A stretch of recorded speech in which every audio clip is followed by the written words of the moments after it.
Mesdames et messieurs, c'en est parti pour ce nouveau numéro de votre émission. Nouveau numéro avec un invité qui nous fait honneur. Aujourd'hui, c'est une première pour lui de venir sur notre stage. Alors qu'il y a un invité qui a l'habitude de venir régulièrement sur ce plateau. Aujourd'hui, nous faisons un plateau à deux. Je reçois l'homme des dieux, Boris Mbota.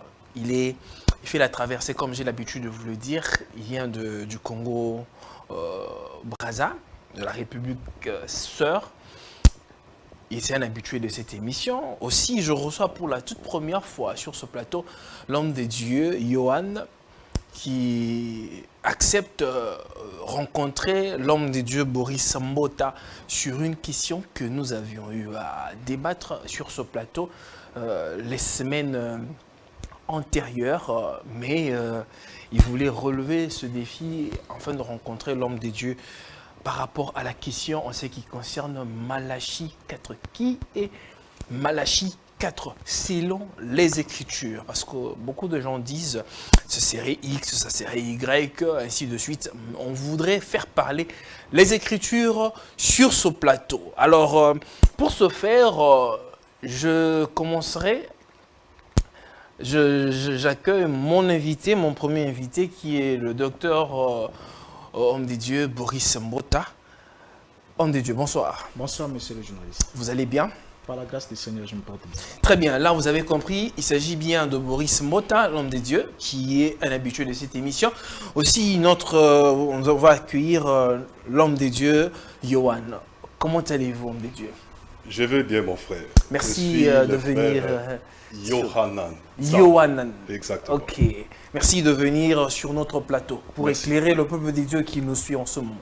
Exactement. Merci. C'est comme je l'ai dit, mesdames et messieurs, la question est de savoir qui est Élie de Malachie 4. Parce que les avis sont tellement partagés. Le pasteur Johan est un pasteur responsable d'une église du message du temps de la fin et il croit au prophète William Branham. Alors, l'homme des dieux Boris Mbota, il était un ancien croyant du message du temps de la fin prêché par le prophète William Branham. Homme des dieux. Oui. Vous ouvrez, vous prenez la main. J'aimerais directement entrer en jeu, que vous puissiez nous expliquer un peu Élie de Malachie 4. Parce que la Bible parle d'Élie plusieurs fois dans la Bible. Parce ici, il est question de chercher à comprendre qui est Élie de Malachie 4. Merci. Et c'est un peu de... Vous avez 5 minutes, c'est un peu de nous parler. Merci beaucoup. Je salue d'abord tous les téléspectateurs. Grande est ma joie de me savoir sur votre petit écran. Et je crois que nous allons aborder cette question qui est une question assez vieille parce que la question fait l'objet de plusieurs débats. Et comme vous le savez très bien avec moi que le monde du message de William Branham repose sur l'attribution ou la revendication de certains versets bibliques. Donc William Branham s'est revendiqué certains passages de la Bible et les a désignés comme étant des prophéties qui annonçaient son avènement. Alors, pour parler de la question de Malachie chapitre 4, le verset 5 jusqu'au verset 6, nous lisons dans ce passage, il est dit « Voici, je vous enverrai Élie le prophète, avant que le jour de l'Éternel arrive, ce jour grand et redoutable, il ramènera le cœur des enfants à leur père, le cœur de père à leurs enfants et le cœur des enfants à leur père, de peur que je ne vienne frapper le pays d'interdit. » Alors, ce passage qui est si simple, si éloquent, pose de sérieux problèmes de compréhension et de lecture en ce qui concerne le monde du message du temps de la fin. Alors, pour poser les bases, avant qu'on puisse démontrer ou démentir les allégations de William Branham qui s'est approprié ce passage, on doit d'abord comprendre que ce passage-ci parle d'Israël. Tout se passe dans le cadre d'Israël. Israël était d'abord le descendant biologique d'Abraham, Abraham qui était circoncis dans la chair, et Israël était le peuple de l'alliance que Elohim avait conclue avec eux sur le mont Horeb. Donc c'était le peuple de l'alliance.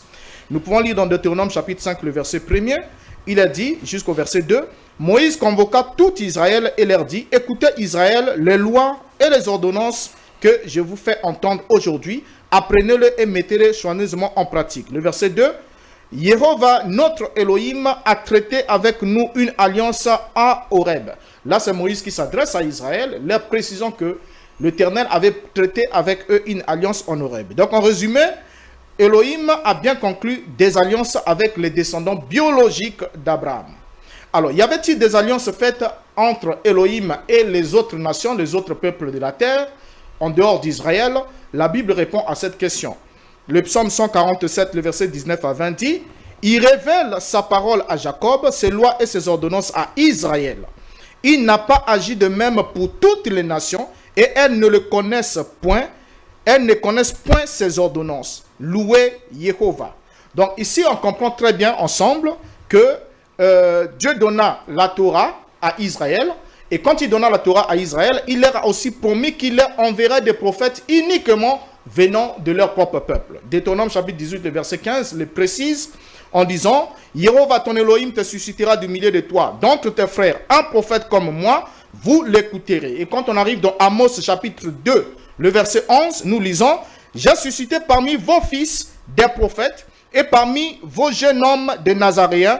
N'en est-il pas ainsi, enfants d'Israël, dit l'Éternel. » Donc on comprend déjà ici que lorsque Malachi s'adresse, Malachi ici écrit, Malachi d'abord c'est un messager, et il est d'abord issu de la nation d'Israël, et selon aussi cette règle qui est énoncée dans Deutéronome 18, 15 et Amos 2, verset 11, le prophète qui s'adresse à Israël doit d'abord être juif, et il s'adresse à Israël qui est le peuple de l'Alliance. Voilà pourquoi Malachi introduit son livre au premier chapitre, le verset 1er en disant « Oracle, parole de l'Éternel à Israël par Malachi ». Alors, lorsque il introduit ainsi, nous comprenons déjà que le destinataire ou le récipiendaire de cette lettre, de ce livre, c'est le peuple d'Israël qui était le peuple de l'Alliance, qui avait une alliance biologique avec le Dieu d'Israël et l'alliance qui était conclue au mont Horeb. Alors, quand on arrive au chapitre 4, le verset qui va nous permettre de développer, on comprend maintenant à partir du verset 4, nous lisons ce qui suit. Dans Malachie chapitre 4, à partir du verset 4, puisque c'est le verset que le branamis n'aime pas lire, ils aiment commencer au verset 5, mais il manque de lire le verset 4, qui est très éloquent. Il a dit ceci. « Souvenez-vous de la loi de Moïse, mon serviteur, auquel j'ai prescrit en Horeb pour tout Israël, des préceptes et des ordonnances. Voici, je vous enverrai Élie le prophète, avant que le jour de l'Éternel arrive, ce jour grand et redoutable. » Donc, on comprend rien que par cette lecture-là, que c'est uniquement à ceux qui doivent se souvenir de la loi de Moïse que Élie le prophète a été promis. Donc, Élie le prophète est promis au peuple qui devait se souvenir de la loi, puisque la loi qui était donnée au mont Horeb, c'était la conclusion d'une alliance, et cette alliance n'a jamais été conclue avec un non-juif. Donc, pour faire partie de cette alliance, il fallait être descendant biologique d'Abraham et être circoncis dans la chair, et c'est à eux que Élie le prophète a été promis. Merci. Donc, Élie est promis au peuple de l'alliance, ce qui n'a rien à voir avec ceux qui étaient non-juifs à cette époque, qui n'étaient pas les descendants biologiques d'Abraham. Merci. Vous comprenez que l'entrée de l'homme de Dieu, il a essayé de brosser et expliquer que la promesse de Malachie 4 ne concerne en rien les gentils ou encore les nations. C'est particulièrement pour les Juifs. Homme de Dieu, vous avez suivi promptement comment le docteur Boris Motta l'a si bien expliqué. Avec écriture à l'appui. Parce qu'il a si bien dit que souvenez-vous de la loi de Moïse, mon serviteur, auquel j'ai prescrit en Horeb. Donc c'était une loi ou bien pour le peuple d'Israël et non pour le gentil. Vous avez la parole, vous avez 5 minutes. Merci beaucoup, cher journaliste. Je salue mon frère Mbota. Merci. Okay. Qui a fait preuve de beaucoup de déclarations. Il a lu sans pour autant éclairer les gens. Ah, il a lu sans pour autant éclairer les gens. Oui. Il a lu sans pour autant éclairer les gens. Alors, vous éclairez le public qui nous suit. Exactement. Je commence d'abord par Romains chapitre 9. Voici ce que l'apôtre Paul, qui avait été mandaté par le Seigneur pour enseigner le frère Mbota et moi-même, c'est que l'homme de Dieu Paul dit. Vous pouvez lire depuis le verset 1er jusqu'au verset 5e, mais pour gagner du temps, Très bien. je lis directement les versets 4 à 5. Ce sont les Israélites. C'est à eux qu'appartienne l'adoption. La manifestation glorieuse de la présence divine, les alliances, les dons de la loi, le culte, les promesses et à eux les patriarches. Donc comme il a dit, la loi avait été donnée à Israël. Et moi je veux plus loin. Non seulement, il ne faut pas seulement se limiter à la loi, même les alliances, l'ancienne et la nouvelle alliance ont été données à Israël. Mais je suis très étonné de voir mon frère Mbota qui va me dire qu'il croit qu'il est dans cette alliance-là. Lesquelles alliances étaient données à Israël. Je souligne très bien. C'est ce qui est écrit dans la parole de Dieu. Non seulement les alliances, les cultes, mais je suis étonné, vous l'avez présenté comme étant un homme de Dieu. Je me pose la question, comment est-il entré dans le culte? Lui qui a tout renvoyé à Israël. Voilà. Alors, j'ajoute un deuxième verset. Je suis dans Ephésiens chapitre 2. Je commence depuis le verset 11. C'est pourquoi vous autrefois païens dans la chair, appelés incirconcis par ceux qu'on appelle circoncis, et qui les sont à la chair par la main de l'homme. Souvenez-vous que vous étiez en ces temps-là. J'insiste, en ces temps-là, pas en ces temps-ci. En ces temps-là, vous étiez privés du droit de cité en Israël, vous étiez étrangers aux alliances de Dieu. Il est question du camp. En ces temps-là. Pas en ces temps-ci. Donc, le frère s'est trompé malheureusement de timing. En ces temps-là, nous étions privés du droit de cité en Israël. En ces temps-là, nous étions étrangers aux alliances de Dieu. Là, vous êtes dans le Nouveau Testament. Je suis dans le Nouveau Testament, je suis en train de lire le frère Paul. Okay. Et lui et moi, nous croyons que Paul était dans la vérité. Voilà. Étrangers aux alliances de la promesse, sans espérance et sans Dieu dans le monde. Verset 13. Mais maintenant, en Jésus-Christ, vous qui étiez jadis éloignés, vous avez été rapprochés par le sang de Jésus-Christ. Donc ce verset coupe court à tous ces raccordements frauduleux que mon frère a voulu faire. Il parle des choses de jadis. Jadis, nous n'étions pas comptés. Mais par Jésus-Christ, Dieu avait déjà annoncé cette promesse-là à notre Père Abraham. Que nous serions comptés dans la chose. Parce que la promesse, c'est la promesse d'Abraham. Dieu l'avait déjà annoncé à Abraham. Il avait annoncé cette bonne nouvelle à Abraham. Et le frère le sait très bien. Il connaît les textes. Parce qu'il est un homme de Dieu. Donc ça résout déjà les problèmes. Alors, nous sommes en ces temps-ci. Malachie chapitre 4. Il vous reste une minute. Une minute. Jusque-là, donc, déjà, je commence d'abord par là, pour poser les jalons que, en ces temps-ci, nous sommes rapprochés, nous ne sommes plus étrangers, nous participons et aux promesses, et aux alliances, et même à la loi. Romains chapitre 7. Donc ça ne regarde pas seulement les Juifs. Mais c'est très faux. Romains chapitre 7. L'apôtre Paul, qui lui croit être dans la vérité. Chutez par là. Oui, je suis par là, merci. Il dit ceci. Ne savez-vous pas, frères, car je parle à des gens qui connaissent la loi. C'est l'épître aux Romains. Ça, c'est l'apôtre Paul qui écrit. Et lui ne peut pas dire le contraire de ce que l'apôtre Paul dit. Je parle à des gens qui connaissent la loi. Merci. Merci beaucoup. Je m'arrête là. Très bien. Homme de Dieu. Oui. Vous avez peut-être une compréhension erronée. L'homme de Dieu a lu les Écritures, excusez. Il a si bien dit qu'il a montré, pas lui, parce qu'on veut faire parler les Écritures, que nous sommes concernés. Il a lu le Nouveau Testament, que nous sommes concernés et que nous sommes là dans les promesses divines. Bon, mais je l'ai écouté avec beaucoup d'attention et je crois que il a sûrement manqué de saisir complètement ce que j'ai eu à démontrer ici. J'ai d'abord commencé par démontrer, parce que la promesse d'Élie, Malachie chapitre 4, est dans l'Ancien Testament. Nous sommes là dans une période où Dieu ne traite qu'avec Israël. Et il demande à Israël de se souvenir de la loi qui a été prescrite en Horeb. Et vous le savez très bien avec moi que les païens, comme vous avez lu ce passage-là, qui en quelque sorte va encore à votre désavantage, nous étions sans espérance, sans alliance. Donc nous étions étrangers aux alliances et aux promesses et tout. Or, Malachie chapitre 4 est une promesse prophétique annonçant l'envoi d'Élie le prophète au peuple qui avait reçu le don de la Torah.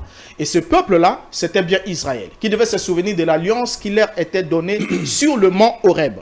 Alors, donc, à partir de ce moment, comme j'ai su le démontrer brillamment devant vous et que vous n'avez pas pu contester jusqu'ici, parce que vous avez juste voulu, en quelque sorte, faire une connexion, permettre à ce que nous aussi, les non-juifs que nous sommes, nous fassions maintenant partie de cela, mais alors que vous oubliez que avant que le Mashiach ne vienne, parce que Malachie chapitre 4 est une prophétie qui annonce la venue d'Élie le prophète avant que le jour de l'Éternel arrive, ce jour grand et redoutable. Et nous allons pouvoir situer aussi l'intervalle dans le temps de l'accomplissement de cette prophétie pour voir si aujourd'hui vous êtes en droit légal devant les Écritures de proclamer ou d'accepter que quelqu'un se proclame devant vous comme étant Élie le prophète.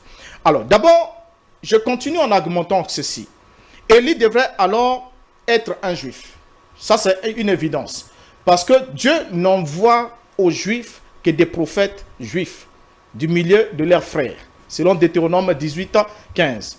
Donc, on ne peut pas prendre un prophète païen, on envoie. La première fois qu'il y a eu un prophète non-juif qui est allé parler à Israël, c'était Balaam, et nous savons ce qui s'est passé. C'est le seul prophète biblique non-juif qui est allé, il avait donné des prophéties qui étaient quand même justes, quelques prophéties qui étaient justes, mais avec un faux enseignement, et nous connaissons les conséquences, comment cela a entraîné la mort. Donc Israël, Dieu ne leur envoie des prophètes que pris du milieu de leurs frères, comme il nous l'a dit dans Amos, comme il l'a dit dans Deutéronome. Alors, Élie devait être un juif. Ça, c'est le premier élément. Descendant biologique d'Abraham, d'Isaac et de Jacob, du seul fait que les prophètes envoyés aux Juifs doivent être pris parmi leurs frères. Ça, c'est d'abord un point que vous devez souligner. Vous ne pouvez pas dire le contraire là-dessus. Alors, le point suivant, comme nous venons de le montrer ici, prouve que, en premier lieu, le ministère d'Élie promis n'a rien à voir avec l'Église qui est sous le régime de la grâce. Or, ici, Élie est envoyé au peuple qui doit se souvenir de la loi. Mais l'Église est sous le régime de la grâce. Et le Christ l'a dit, la loi et les prophètes ont subsisté jusqu'à Jean. Et à partir de là, comme la Bible nous le dit aussi dans Jean chapitre 1, le verset 17, que la loi a été donnée par Moïse, mais la grâce et la vérité sont venues par Yeshua HaMashiach. Donc on comprend déjà ici que lorsqu'on parle de l'économie de la loi, l'Église n'est pas inclue. Vous voyez? Donc c'est au peuple qui doit se souvenir de la loi de Moïse que Élie le prophète doit être envoyé. Donc Malachie chapitre 4, versets 5 à 6 est une promesse prophétique faite exclusivement à Israël qui était le peuple de l'Alliance. Vous avez lu un passage ici, je vous ajoute un autre, Éphésiens chapitre 2, le verset 12 qui dit ceci. Souvenez-vous que vous étiez en ce temps-là. Vous l'avez lu. C'est Paul qui s'adresse aux Éphésiens. Exact. Vous étiez en ce temps-là privés du droit de cité en Israël, étrangers aux alliances de la promesse, sans espérance et sans Dieu dans le monde.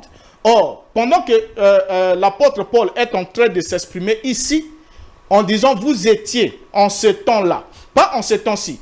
En ce temps-ci, vous faites maintenant partie de la promesse par le Mashiach.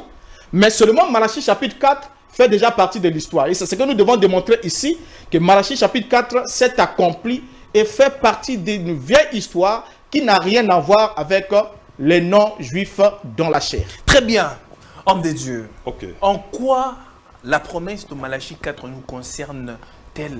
Parce que si c'est comme l'homme de Dieu vient de le dire là, clairement que ça concerne pas les non-juifs, parce que nous ne sommes pas les juifs. Les juifs sont sauvés, comme l'Apocalypse le dit si bien, c'est les 144 000.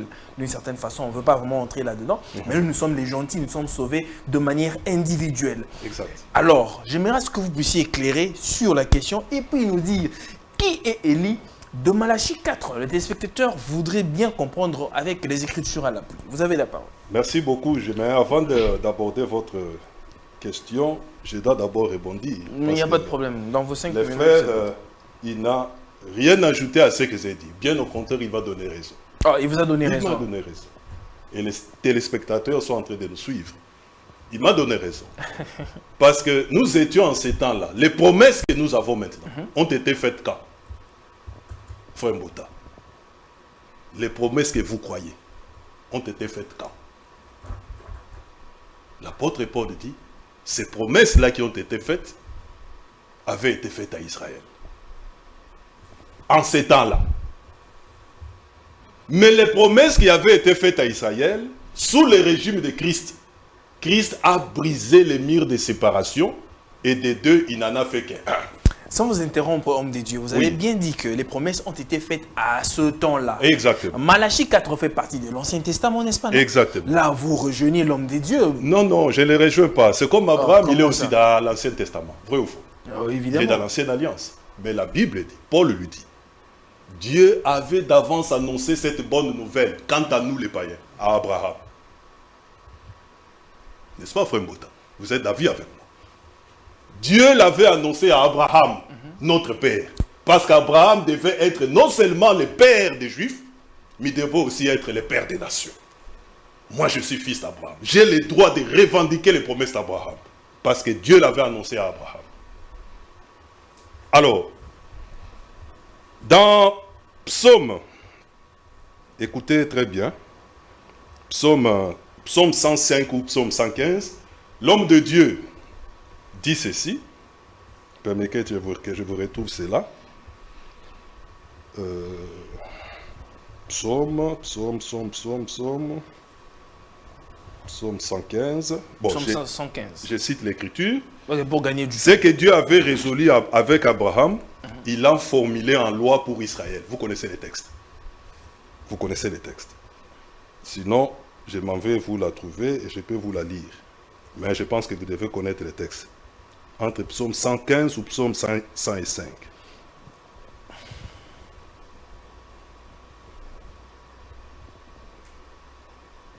Voilà. Yahweh notre Elohim, ses jugements s'exercent sur la terre. Il se rappelle à toujours son alliance, ses promesses pour 1000 générations. L'alliance qu'il a traitée avec Abraham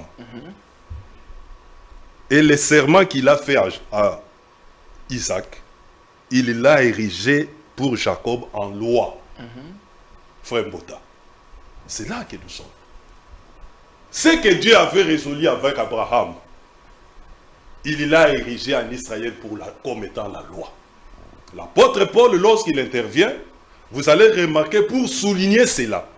L'apôtre Paul et tous les apôtres, en ce compris Paul qui est venu après, il a commencé par annoncer la parole aux Juifs, mais ne s'arrêta pas là, en disant que c'est à vous, premièrement, que la parole devait être annoncée. C'est très précis. Premièrement.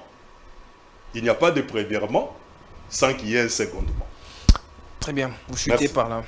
Alors, le frère a parlé de Balaam. Je suis très content aujourd'hui de voir mon frère Mbota qui confère Branham à Balaam. Aujourd'hui, il reconnaît que Balaam avait fait de vraies prophéties. Il a dit ici. C'est enregistré.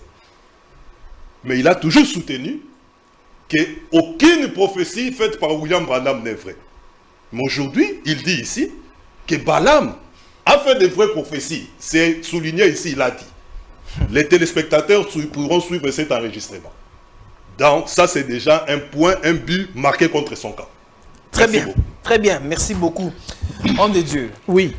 Vous avez suivi l'homme de Dieu, comment il a si bien expliqué. Moi, j'aimerais maintenant que vous puissiez me dire, et les téléspectateurs qui nous suivent, Malachie 4. Parce que quand vous lisez très bien Malachie 4, il est dit, avant que le grand jour n'arrive, je vous enverrai Élie le prophète. Donc, selon ce que vous avez lu, c'est une promesse, disons, caduque. Ça n'a pas d'effet pour ce temps-ci. Expliquez-nous. Ok, merci beaucoup. Je crois que, juste avant de progresser, j'aimerais quand même relever un équivoque. Je l'ai affirmé très haut et très fort. Je ne sais même pas en quoi ça vous avantage, le fait que j'affirme que Balaam a donné une prophétie juste, parce que Balaam a parlé de l'astre qui devait s'élever de Jacob. Il a annoncé l'avènement du roi David. Il a annoncé aussi l'avènement du fils de David qui est Yeshua. Mais les prophéties ont été justes. Et ça ne fait pas de lui un vrai prophète selon les critères de Deutéronome chapitre 13. Parce que dans Deutéronome chapitre 13, Elohim est clair, il a dit, si un homme vous annonce des prodiges ou des signes et qu'il y a eu accomplissement, mais si ensuite il vous dit, allons adorer les Elohim que vos pères n'ont pas servis, alors vous n'allez pas le suivre parce que si Elohim permet qu'il en soit ainsi, c'est pour vous mettre à l'épreuve. Donc vous devez comprendre qu'un faux prophète peut faire des prédictions justes. Parce que les gens que le Christ rejettera dans Matthieu chapitre 7, le verset 21 à 23, certains diront, n'avons-nous pas prophétisé en ton nom? Et le Christ n'a pas dit, c'est faux, vous avez donné de fausses prophéties. Donc ils ont prophétisé en son nom, ils ont guéri les malades en son nom, ils ont fait beaucoup de miracles en son nom, mais il va quand même les rejeter parce qu'ils sont ouvriers de l'iniquité. Et là, vous devez le comprendre. La prophétie de Balaam était juste, mais l'enseignement de Balaam était faux. Et cela a entraîné la mort. Et la mort est dans l'enseignement. Et dans le cas de William Branham, c'est totalement différent de Balaam. Parce que William Branham a en son actif aucune prophétie annoncée avant le fait et qui a eu sa réalisation. Et je sais que dans les églises, on peut les raconter et parce qu'on lit Branham dire « j'ai fait des visions, des prophéties, jamais aucune n'a failli ». Mais si on revenait ici au cours d'une autre émission, on prendra le temps d'étudier toutes les visions prophétiques de William Branham et je vais vous démontrer que certaines ne sont même pas des prophéties et que ceux qui sont des prophéties sur ont la échoué. question. Alors, donc, on revient sur la question qui nous est posée ici. Élie, qui est Élie de Malachie chapitre 4? Parce que je vous ai dit que la promesse était faite à Israël. Et à quel moment s'accomplit cette promesse? 400 ans avant, 400 ans après que Malachie ait donné la prophétie, nous avons l'ange Gabriel qui est envoyé vers la famille, vers Zacharie. Et c'est Gabriel qui va annoncer en disant dans Luc chapitre 1, le verset 17, annonçant ceci. Il marchera, parlant de Jean-Baptiste, l'enfant qui devait naître, il marchera devant Elohim avec l'esprit et la puissance d'Élie pour ramener le cœur des enfants, le cœur des pères vers les enfants et le rebelle à la sagesse des justes, afin de préparer au Seigneur un peuple bien disposé. Ça, c'est d'abord l'ange Gabriel. Quand l'ange Gabriel arrive, il présente l'enfant à naître comme étant l'accomplissement de la promesse faite par Malachie. Et là, nous sommes avec Gabriel qui est envoyé vers le peuple d'Israël. Donc, c'était eux les concernés de cette promesse-là. C'est encore une évidence. Et lorsque le Christ arrive, lui qui était la parole qui a été faite chair, va aussi parler au sujet de Jean-Baptiste. Matthieu chapitre 11, le verset 10. Yeshua va dire ce qui suit. Car c'est celui dont il est écrit, j'envoie mon messager devant ta face pour préparer ton chemin devant toi. Là, le Christ fait référence à Malachie chapitre 3, le premier verset, et il ne s'arrête pas là. Il descend jusqu'au verset 14. Il dit ce qui suit. Et si vous voulez le comprendre, donc c'est une affaire de volonté. Si vous voulez le comprendre, c'est lui qui est l'Élie qui devrait venir. Là, le Christ descend dans Malachie chapitre 4, le verset 5. Parce qu'au chapitre 3, le verset 1er, il dit, c'est de lui qu'il est question. Et ensuite, si vous voulez le comprendre, là, il engage la volonté de ses interlocuteurs. Comme vous aussi aujourd'hui, si vous voulez le comprendre, vous allez comprendre que c'est Jean qui est l'Élie qui devrait venir. Mais si vous ne voulez pas le comprendre, vous allez vous battre de toutes les manières pour dire non, non, ce n'est pas lui, malgré que le Christ l'a dit. Donc déjà ici, on comprend ici que Yeshua fait référence à Malachie chapitre 4, le verset 5, qui a dit clairement, je vous enverrai Élie le prophète. Et le Christ dit que c'est Jean qui est l'Élie qui devrait venir. Donc on voit bien qu'il y a un seul Élie qui est promis et avec un article qui est bien précis, l'article définit le. Et le verset est clair. Il ne parle pas de deux Élie, mais il est l'Élie qui devrait venir. Le Christ ne dit pas il est l'un des Élie qui devrait venir, comme si dans ce passage-là, dans ce verset, il devait avoir un découpage pour deux Élie. L'article est bien défini. Et il est au singulier. Vous voyez? Très bien, donc c'est très précis. Alors, donc déjà quand le Christ parle ici, il est clair.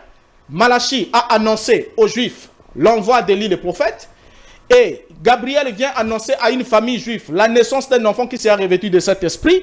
Et quand le Christ vient, il dit que c'est Jean qui a accompli Malachie chapitre 3 et Malachie chapitre 4. Très bien. Merci beaucoup, homme de Dieu. Ok. Vous avez très bien suivi comment l'homme de Dieu l'a si bien expliqué avec les Écritures à l'appui. Parce qu'il a bien dit que Malachie 3 a été accompli dans Jean-Baptiste. Le Élie que Malachie 4 plutôt. Le Élie que Malachie 4 est mentionné dans la Bible parle clairement de Jean-Baptiste. Alors, parce que vous êtes du message, vous soutenez que Malachie 4 serait William Branham. Entre Jean-Baptiste et William Branham, qui est Élie de Malachie 4? Merci beaucoup, cher modérateur. Avant de répondre, je rebondis encore, je reviens. Très bien. Ce n'est pas moi qui ai établi les liens entre frère Branham et Balaam. C'est bien lui. Et dans ses écrits, vous pouvez les voir. Mais je suis abasourdi aujourd'hui de voir le frère Mbota dire devant tous l'homme dont il prend comme étant le type de William Branham avait quand même donné des vraies prophéties. Alors qu'il s'évertue tout le temps, qu'il est dans les médias, de montrer que William Branham n'a fait que des fausses prophéties. C'est une entorse intellectuelle qui est de dire ça. Entrez maintenant dans votre question. De deux, les frères, je me souviens de mon professeur de français, M. Kitete, et qui me suivra peut-être en passant, il m'a toujours dit, savoir et ne pas connaître l'usage de ce que l'on dit, c'est pire qu'ignorer. Le Seigneur en son temps disait, vous êtes dans l'erreur parce que vous ne comprenez, il est question de comprendre, ni les Écritures, ni la puissance de Dieu. Et mon frère a fait preuve d'un manque de compréhension. Tenez. Non, lui, il a un problème de compréhension. Problème de compréhension depuis le début jusqu'à maintenant. Il se trompe d'âge, il se trompe de temps, etc. Bon, il a si bien dit que le Seigneur a dit que le Élie qui devait venir est déjà venu. Et vous ne l'avez pas. Je vais justement les rencontrer. Très bien, allez-y. Merci beaucoup. Le frère a affirmé déjà que la promesse de Malachie 4 ne concerne que les Juifs. C'est ça, j'espère. Confirmez-moi ça. Parce que moi, je n'aime pas mettre dans la bouche de quelqu'un des propos qu'il n'a pas tenus. C'est ce qu'il a dit, oui, évidemment. Je vais répondre, c'est ça, je pense qu'on va s'asseoir là. 2. Le frère maintenant va prendre Jean-Baptiste, de son vrai nom, Yohanan comme moi. Je suis mieux placé pour en parler parce que c'est mon nom. Il parle de mon nom. Très bien. Alors, Yohanan Amatbil, que vous appelez communément Jean le Baptiste, lorsque l'ange Gabriel fut envoyé à son père, je note d'abord que lorsque l'ange vient, il dit, cet enfant marchera devant Dieu. Il y aura la puissance d'Élie. Avec l'esprit et la puissance d'Élie.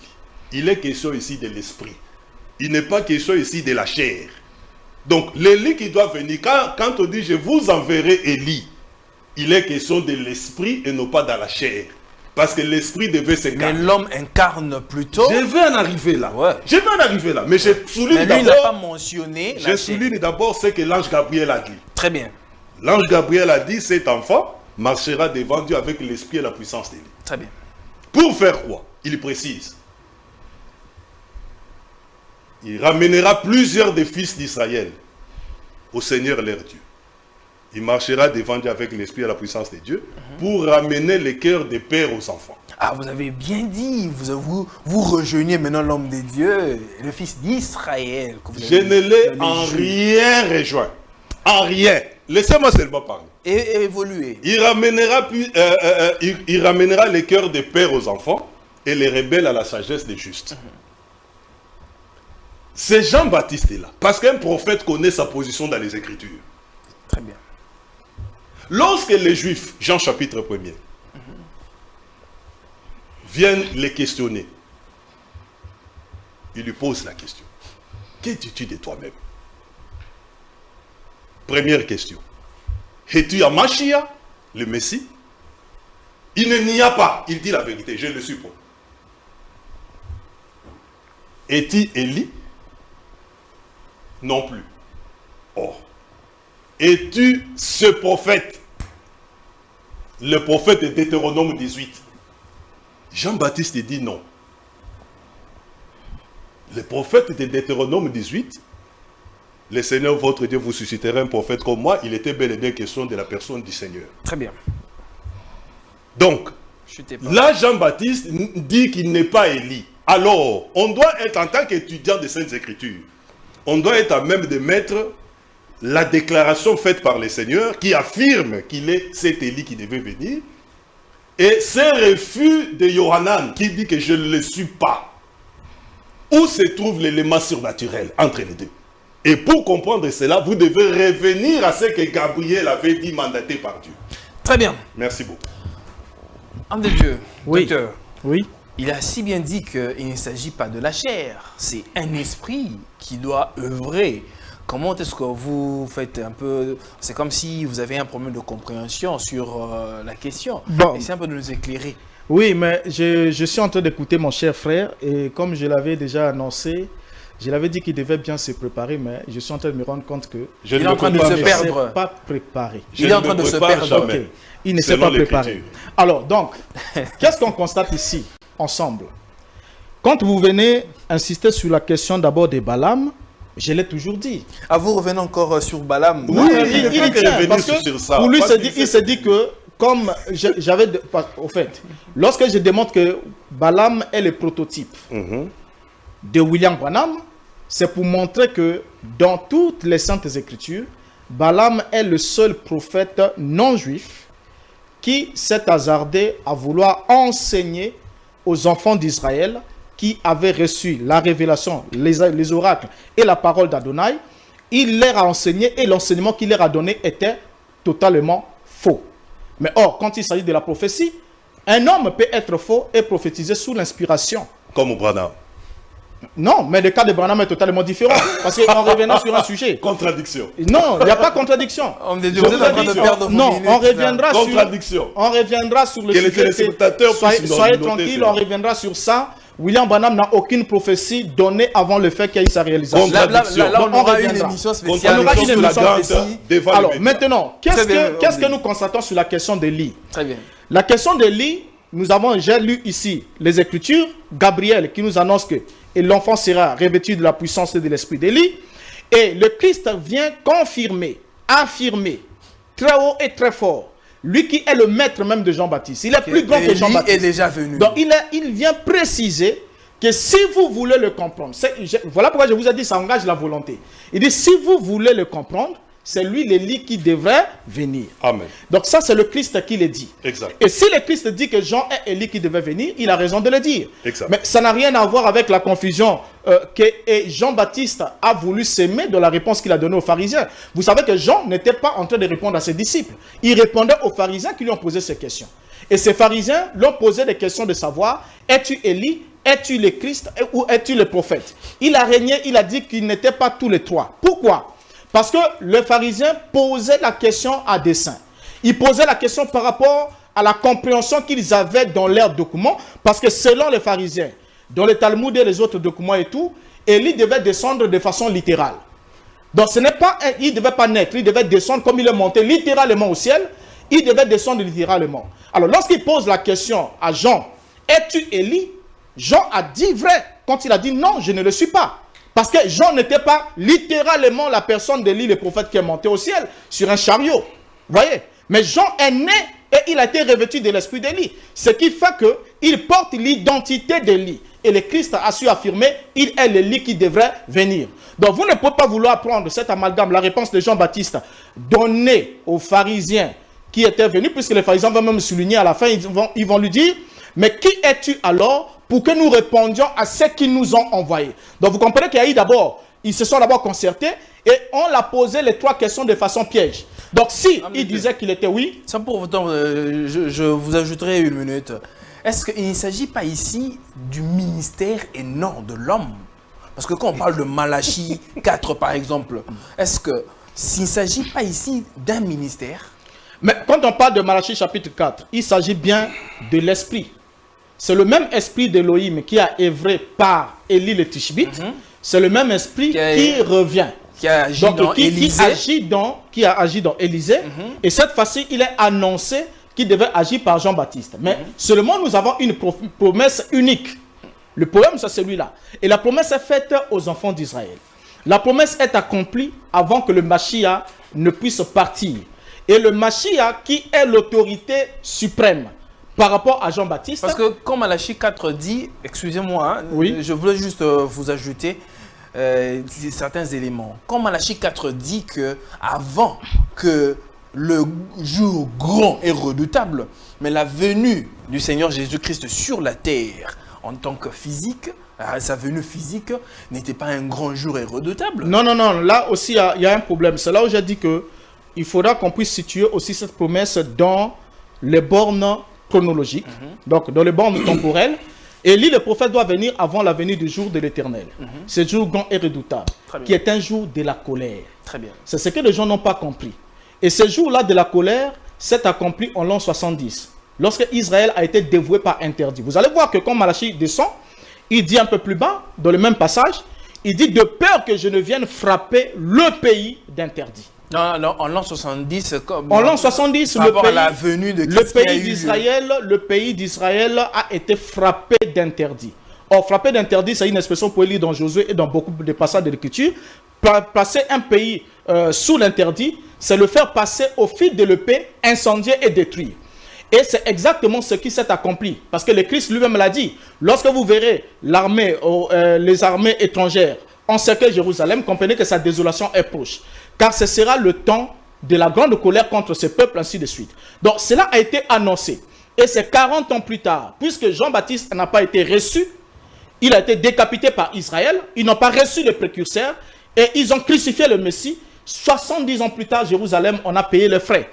Et c'était le jour, l'accomplissement du jour de la colère annoncé par le Mashiach, où le temple a été détruit et la ville a été rasée et Israël a été dispersé totalement.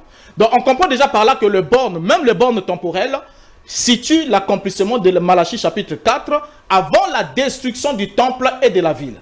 Et le borne aussi territorial est précis, de peur que je ne vienne frapper le pays d'interdit. Donc au cas où Élie le prophète ne serait pas reçu dans son ministère de ramener le cœur, donc la réconciliation entre ces familles-là avec la loi de Jéhovah, alors je viendrai frapper le pays d'interdit. Et comme il n'a pas été reconnu, alors le pays a été frappé d'interdit. Donc le borne temporel nous situe l'événement avant la destruction de Jérusalem et de la ville, l'avènement de Malachie 4. Et le borne territorial nous parle d'un pays. Il ne s'agit pas de la planète Terre, ni des États-Unis, mais il s'agit d'Israël, où Élie le prophète a été envoyé, et ils ont été bien dévoués par interdit. Donc jusqu'ici, mon co-débatteur n'arrive pas à nous démontrer que Élie de Malachie 4, ce n'est pas Jean-Baptiste, mais c'est plutôt William Branham, comme on veut le déplacer pour 20 siècles plus tard, vers les Américains, alors que la promesse est totalement caduque et vieille. Très bien, homme de Dieu. Oui. La promesse a déjà été accomplie Oui. en l'an 70. Parce que si aujourd'hui nous Non, avant. Ça, c'est le jour avant l'an redoutable. 70. Donc avant, cela montre que Jean-Baptiste est bien celui qui a Donc accompli la promesse de ça devait ce grand s'accomplir jour est redoutable. avant le grand jour et redoutable, le jour de la colère. Homme de Ok, Dieu, veuillez un merci. peu nous éclairer sur ce que l'homme de Dieu vient de dire. Merci beaucoup. De un, je reviens toujours à Balaam. Vous voyez que le frère est froissé. Ah, Tous les- vous voulez Balaam aujourd'hui, ce soir. Les téléspectateurs sont témoins. Il est touché dans son fort intérieur. Il ne l'admettra pas. Ça, c'est de un. Mais la preuve est là. Son type qu'il prend les détruit. Le type de William Branham, qui est Balaam, donne de vraies prophéties. Quoique son enseignement était faux. Mais ici, dans la réalité, Donc, Branham est faux dans s'il vous l'enseignement et dans la prophétie. Ah, voilà. Donc, vous prenez un faux type. Cherchez un autre type. Allez-y. Ne prenez pas celui-là. Vous vous êtes poignardé. Vous vous êtes fait harakiri. 2. Je reviens maintenant. J'ai combien de temps, président? Parce qu'il a pris 5 minutes juste. minutes. Parce qu'il a débordé. J'avais rebondi et puis Ok. c'est pourquoi je lui avais ajouté quelques minutes. Le bien-aimé fait des affirmations gratuites. Il est tombé devant quelqu'un qui n'est pas le moindre. Il me découvre peut-être aujourd'hui. Le mot pays qui est là, c'est le mot Eretz, qui veut dire la terre.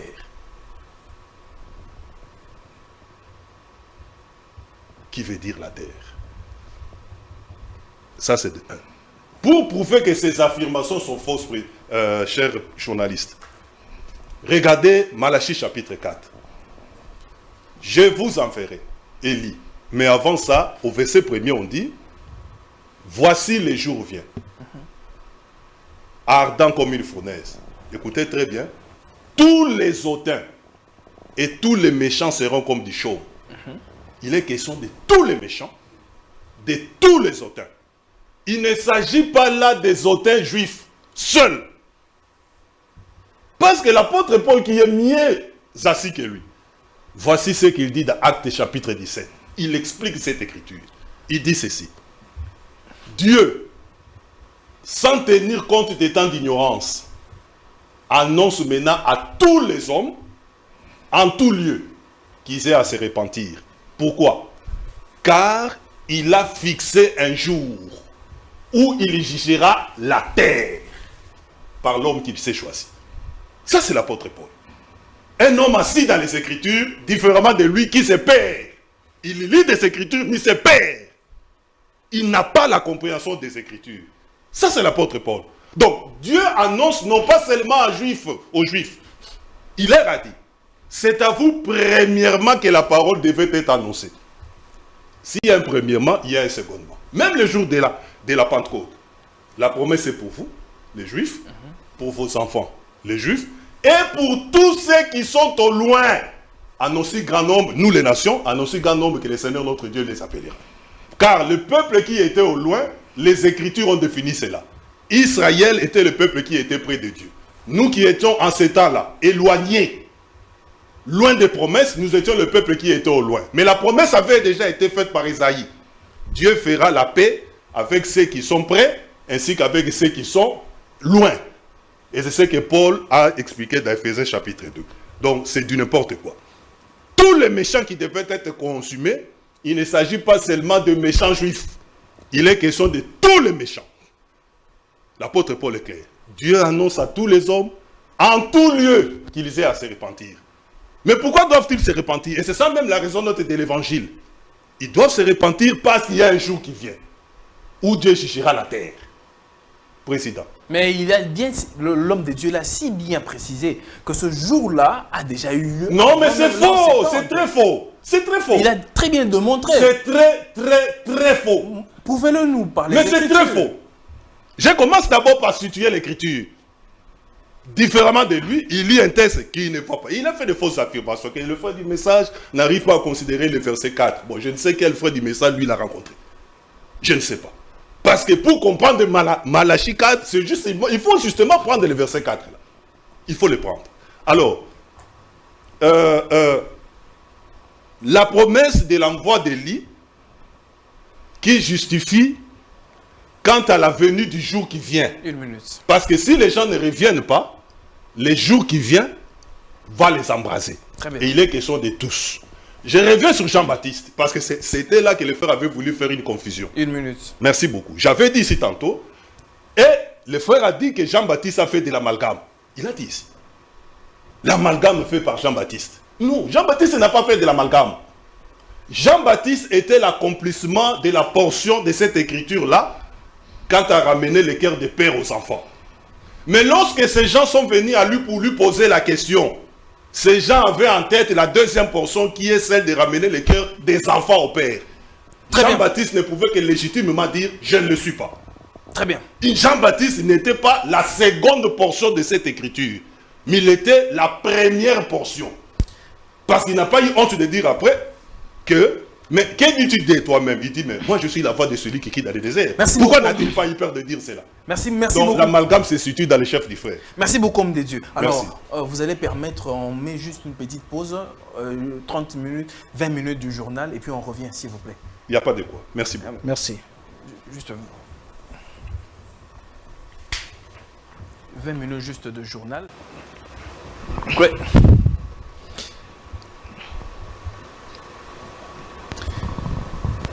Très bien, mesdames et messieurs, vous savez, nous sommes là, nous poursuivons notre émission. Là, c'était l'homme de Dieu qui a dit les choses qu'il devait dire, parce que je dis que nous sommes dans une étude biblique.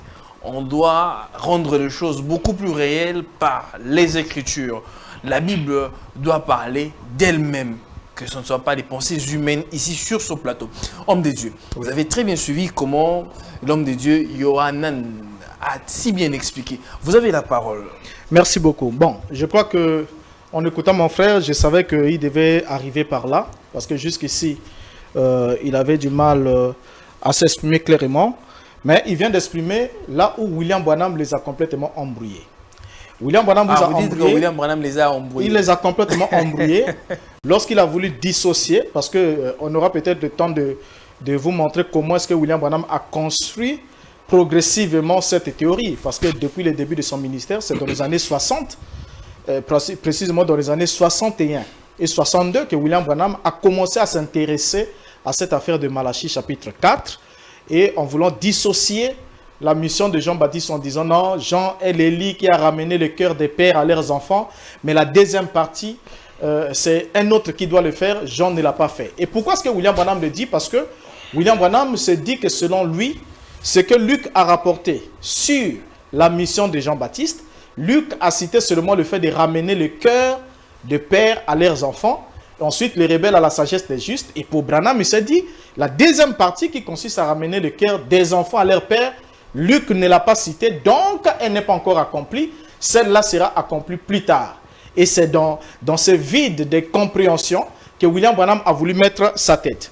Alors, laissez-moi d'abord vous souligner un élément important sur cette question.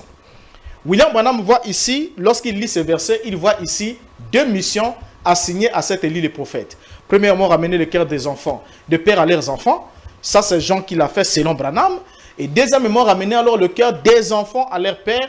Ça, c'est Branham qui doit venir le faire après. Ça, c'est selon lui. Mais seulement, ce que William Branham n'a pas compris, c'est que celui qui ramène le cœur ici, vous allez remarquer que dans le verset, il y a d'abord un seul verbe d'action. Le verbe ramener est cité une seule fois. Donc, celui qui ramène le cœur des enfants, le cœur de père vers leurs enfants, est le même qui ramène aussi le cœur des enfants vers leur père. C'est le même verbe qui est cité une seule fois, un seul verbe d'action.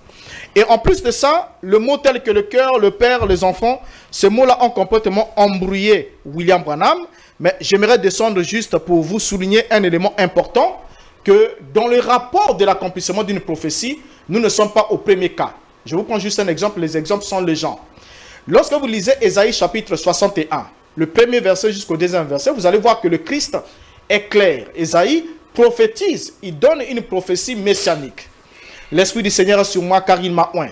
Mais vous allez remarquer que lorsque Luc rapporte ce que le Christ lisait, on lui remit les rouleaux du prophète Ésaïe et il déroula les rouleaux et trouva là où il est écrit, l'Esprit du Seigneur sur moi, il m'a oint. Mais les paroles que Luc rapporte de la lecture de Christ ne sont pas des propos intégrales de ce qui est écrit dans le livre d'Ésaïe. Il va ajouter quelque chose, c'est-à-dire, et aux aveugles, le recouvrement de la vue, ce qui ne se trouve pas dans la prophétie d'Ésaïe. Et il va omettre un élément qui est dans la prophétie d'Ésaïe, qu'il ne va pas faire lire à Christ. Là, on n'est pas arrivé sur une année de grâce, ensuite il roule les rouleaux pour laisser l'année de vengeance pour plus tard. Mais rien que, en parlant du recouvrement de la vue, et aux aveugles, le recouvrement de la vue, vous allez prendre le livre d'Ésaïe chapitre 61, vous qui êtes à la maison qui suivez, vous allez ouvrir, vous verrez que Ésaïe n'a pas prophétisé cela. Alors, donc, cela ne sous-entend pas que le Mashiach, puisque Luc a rapporté cela ainsi, donc la partie non rapportée, le Christ doit revenir pour accomplir cela. Ça ne veut absolument rien dire. Donc, ça, c'est un exemple, et les exemples sont légion. Alors, pour ne pas perdre le temps là-dessus, parce que jusqu'ici, vous n'avez pas pu démontrer au niveau des Écritures en quoi William Branham est Élie de Malachi 4. Alors, j'aimerais d'abord vous souligner un élément important. L'élément important, c'est lequel? C'est que c'est en 1960 que William Branham va commencer à s'intéresser à cette question d'Élie. Il va déclarer ce qui suit. Je vais quand même donner quelques déclarations ici de William Branham parce qu'on parle de lui. Il faut qu'il soit appelé sur la scène. Dans la prédication, c'est moi, n'ayez pas peur. Prêché en 1960 au paragraphe 106. Branham dit ce qui suit. Et l'un de ces jours, Dieu me laissera aller à Jérusalem. Il en sera ainsi. N'oubliez pas si vous croyez que je suis un serviteur de Dieu. Ça, c'est William Branham. Là, nous sommes en 1960. Et lorsqu'il arrive en 1961, dans la prédication des instructions de Gabriel à Daniel, prêché le 30 juillet 61, le paragraphe 150, Branham dit ce qui suit. Je le dis devant mon auditoire ici, qu'il y avait quelque chose que j'allais avoir un rôle à jouer avant de mourir pour amener Israël au Seigneur. Mais malheureusement, selon Branham, il le dit plus bas, il dit qu'il l'affirme ainsi, parce que selon Malachie chapitre 4, il doit ramener le cœur des enfants à leur père. Mais quand on arrive en 1964, William Branham va lui-même vouloir partir en Israël, mais malheureusement, il va nous dire que le Saint-Esprit lui a dit, ce n'est pas le moment, ce n'est pas ta place, parce que ce n'est pas un homme de nation qui doit aller en Israël, cet Élie et Moïse doivent être des Juifs. Mais en 65, avant que Branham ne s'endort, là, nous sommes le 11 novembre 1965.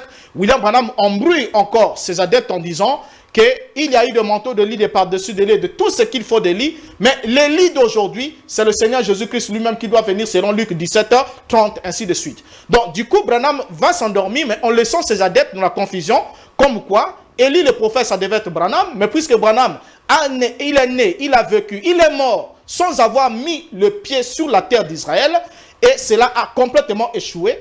Et du coup, il va dire, Élie d'aujourd'hui, c'est le Seigneur Jésus-Christ lui-même. Ce qui a fait qu'au milieu du monde du message de William Branham, il y en a certains qui disent, William Branham est Élie le prophète. D'autres disent, non, ça c'est le deuxième exode. Au troisième exode, William Branham est le Seigneur Jésus-Christ qui est venu selon Luc 17, chapitre 30. Donc vous comprenez ensemble avec moi que Branham n'avait pas compris ce que les Écritures ont dit. Soit il a dit vrai, et le Christ a dit faux quand il a désigné Jean-Baptiste comme étant l'accomplissement de cette prophétie-là.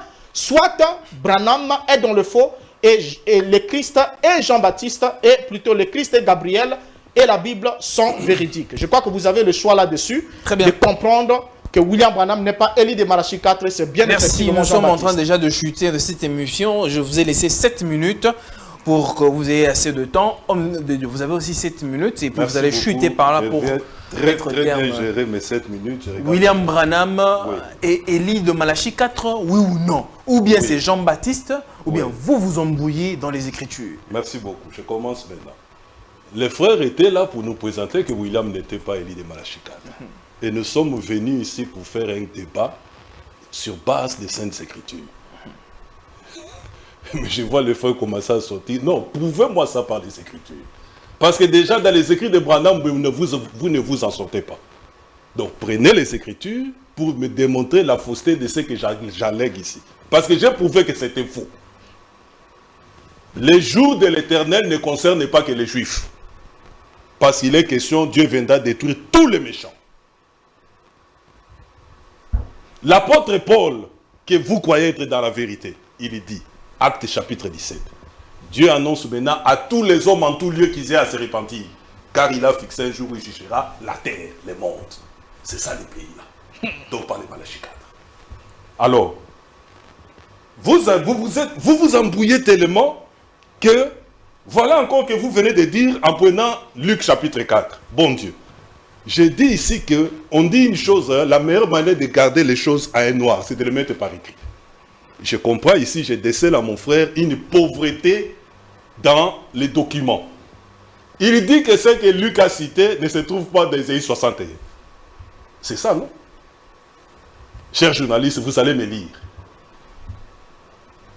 Déjà, je commence par lire. J'ai ici avec moi une Bible. Je lis un peu ce qu'il y a dit là, dans Luc chapitre 4. Très bien. Je lis ici, et après quoi, je vais vous prouver ça. Très bien, vous avez 5 minutes. Ok. Le verset, c'est à partir du verset, dans Luc chapitre 4, le verset 18 à 19, qu'il vient de citer ici.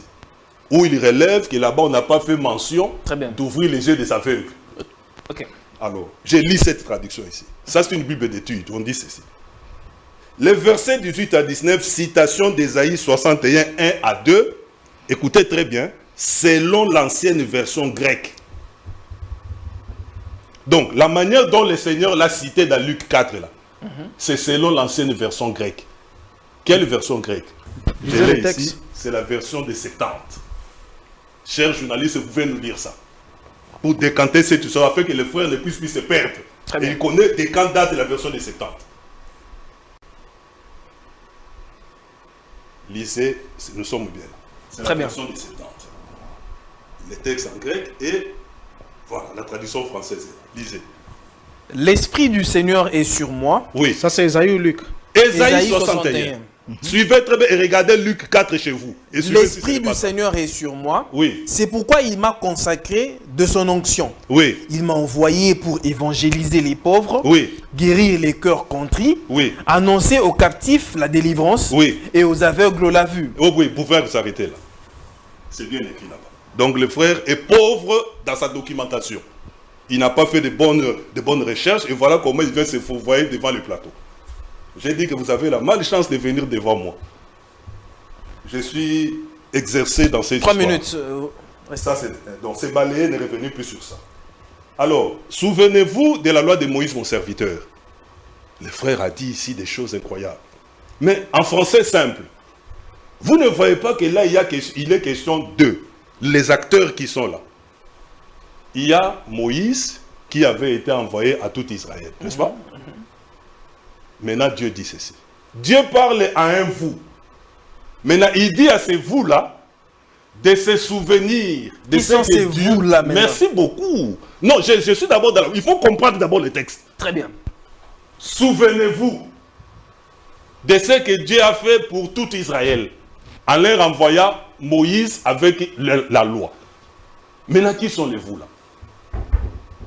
Pour identifier les vous-là, il faut remonter. Les vous-là, c'est le peuple de la nuit. Parce que vous remarquerez dans Malachie 4, on dit à ce peuple-là, pour vous qui craignez mon nom, c'est ça les vous-là. Pour vous se lèvera le soleil de la justice. Donc ce peuple-là vit pendant les temps de la nuit. Et il connaît le peuple de la nuit, c'est qui? Le peuple de la nuit qui a la garde de la parole. à qui Dieu fait les reproches au chapitre 3. Vous avez perdu la foi en moi, en disant quel intérêt avons-nous encore à servir Dieu? C'est ça la lecture de Malachie 4. Et c'est à ce vous-là qui a perdu la foi que le Seigneur dit, je vous enverrai Élie le prophète. Le jour de Yahweh, pour soutenir ce que je suis en train de dire, qui n'est pas la question que d'Israël, je prends encore l'apôtre Paul. Parce qu'il faut devoir beaucoup lire l'apôtre Paul. Il apprendra dès ce soir. Romains chapitre 2. Écoutez ce que l'apôtre Paul dit. Or, nous savons que les jugements de Dieu, je commence depuis le verset 2, vous allez aller jusqu'au verset 12. Mais c'est un long texte, mais je termine par la lecture simplement. Or, nous savons que le jugement de Dieu contre ceux qui agissent ainsi est conforme à la vérité. T'imagines-tu, toi, homme, qui commet de tels actes, que tu échapperas au jugement de Dieu? Ou méprises-tu les trésors de bonté, de patience et de générosité déployés par Dieu sans rendre compte que sa bonté veut t'amener à changer, à la repentance? Parce que Dieu amène, et il annonce à tous les hommes qui aient à se repentir. Par ton entêtement et ton refus d'échanger, tu te prépares un châtiment d'autant plus grand pour le jour où se manifestera la colère et le juste jugement de Dieu. Écoutez très bien. Ces jours-là, le jour de la colère et du juste jugement de Dieu, il donnera à chacun ce que lui auront valu ses actes. Maintenant, suivez très bien. Ceux qui, en pratiquant les biens avec persévérance, cherchent l'approbation, l'honneur et l'immortalité, recevront de lui la vie éternelle. En ces jours-là.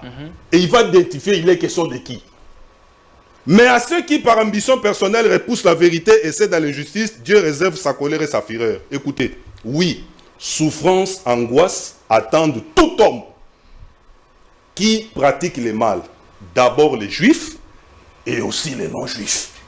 Très bien, homme de Dieu. Je termine par là. Je termine vraiment. Oui, dans 30 secondes. Mais l'approbation, l'honneur et la paix seront accordés à celui qui pratique le bien, quel qu'il soit. D'abord les juifs et aussi les non-juifs. Ça, c'est l'apôtre Paul. Donc, le jour de la colère et du juste jugement de Dieu, les restreindre à Israël, vous avez complètement une vision fausse de cette Écriture. Ça, c'est la Bible. Pour mettre fin, terme à cette émission aujourd'hui, vous avez très bien lu les Écritures. Les téléspectateurs voudraient retenir quelque chose. En réalité, qui est Élie de Malachie 4?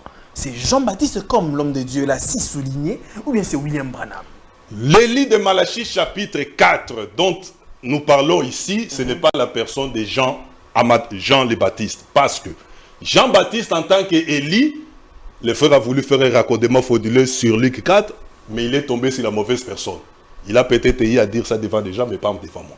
Jean-Baptiste, en tant qu'Élie, il a ramené le cœur des pères aux enfants. Et en tant que tel, il était ailleurs. Okay.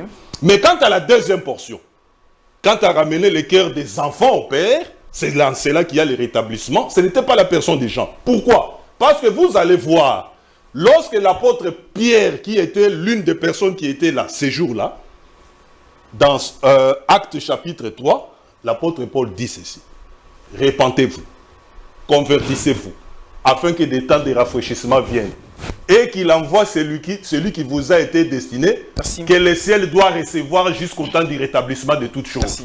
L'apôtre Pierre le place comme étant un événement futur, différemment de lui, parce qu'il se perd dans les Saintes Écritures. J'ai dit. Très bien.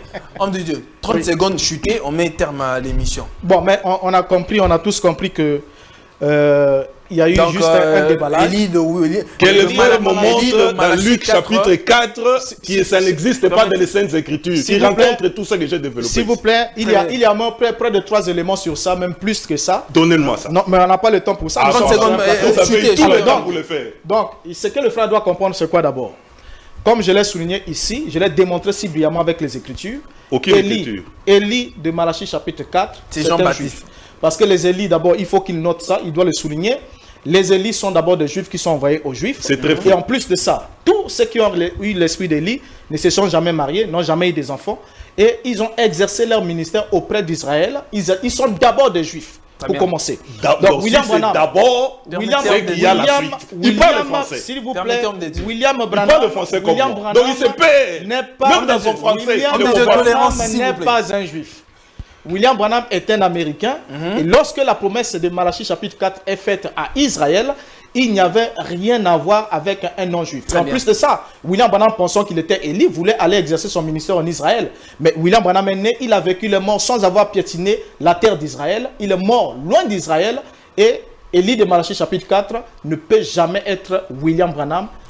Sinon, le Christ aura je dois conclure. Très bien. Il a commencé, je dois conclure. C'est lui qui avait commencé. Vous avez la parole. C'est lui qui avait... Non, juste une phrase. Voilà, une phrase. Voilà. La phrase, la voici. Vous voyez comment le frère est tenté de se perdre. La phrase homme de Dieu. Parce qu'on nous a déjà signalé là. Bon Dieu. Le frère parle de l'île de Malachie 4.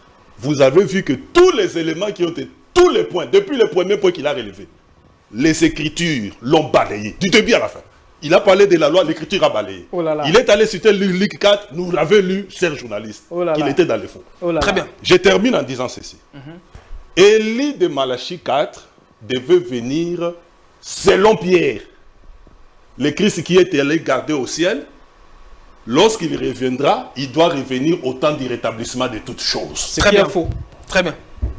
C'est faux selon vous, pas selon Pierre. Acte chapitre 3. Ça, c'est selon Pierre. Acte chapitre 3 parle de la venue de Christ. Ça, c'est selon Pierre. C'en est fini, mesdames et messieurs. Pour ce numéro, on se retrouve très prochainement. Que la paix soit avec vous et que Dieu vous bénisse. Au revoir.